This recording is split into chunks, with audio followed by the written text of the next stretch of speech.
Hi, I'm going to make a video cutscene in a game made using RealityFactory. In this scene we have the main character walking in a level in the game. When she reaches a certain point, the cutscene will start to play.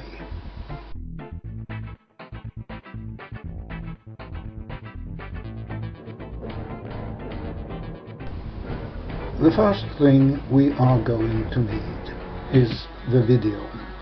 The video should be in the format AVI, that is Audio Video Interleave format. All AVI files are not the same, and it seems like necessary to have an older format of AVI to be able to play it in RealityFactory. I have not been able to use the AVI files I have been able to render using my ordinary video editor to play in RealityFactory. I have needed to convert those AVI files to an AVI format that RealityFactory will accept. To do that conversion, I have used the program Virtual Dub. I have used full processing mode for video. For compression I have used the Cinepack codecs. For audio I have also used full processing mode.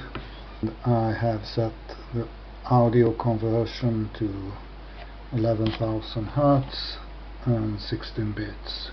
Set channels to mono, but I think that stereo would work as well. And using these settings I have saved the whole thing as old format AVI. When we got the video we need to place it in the game. This we do from the editor, where we in the level places a cutscene entity.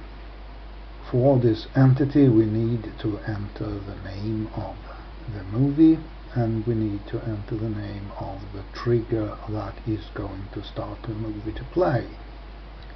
We also need to place a trigger in the level, and we also have to give it the name. To start the video to play, we need to activate the trigger. This we do using a script. The script is used by a level controller entity, and the script checks whether the player is within an area defined through the player's X and the Z coordinates. In the editor you can, by using the mouse pointer in the top, front or side viewport, see what the X, Y or Z coordinates of level are. You find the values for X, Y and Z at the bottom of the editor. In this case the level have 2 floors.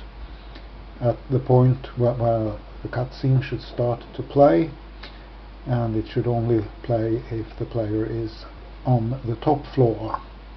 So there is also a Y coordinate that is being checked for.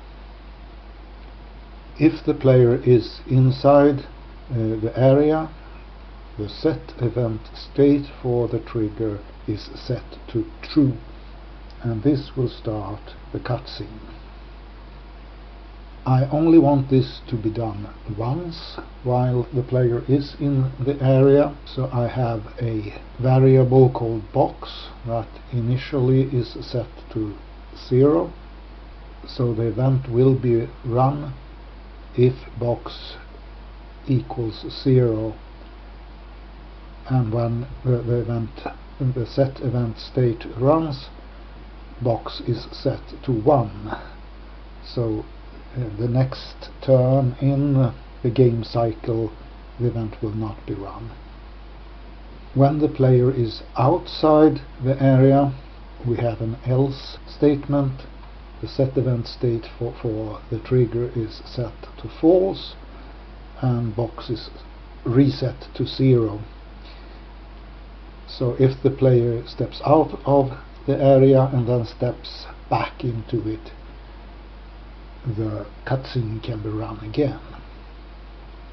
I have earlier used a very similar setup to open sliding doors. In the earlier setup I have been using the command activate trigger instead of set events state.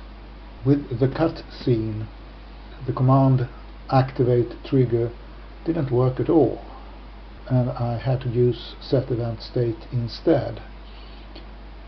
I don't know why these commands have worked differently for these two cases. They seem pretty similar to me.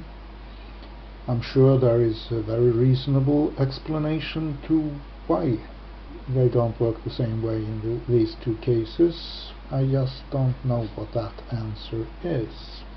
Anyway, I have gotten the cutscene to work, and that will have to be good enough for now.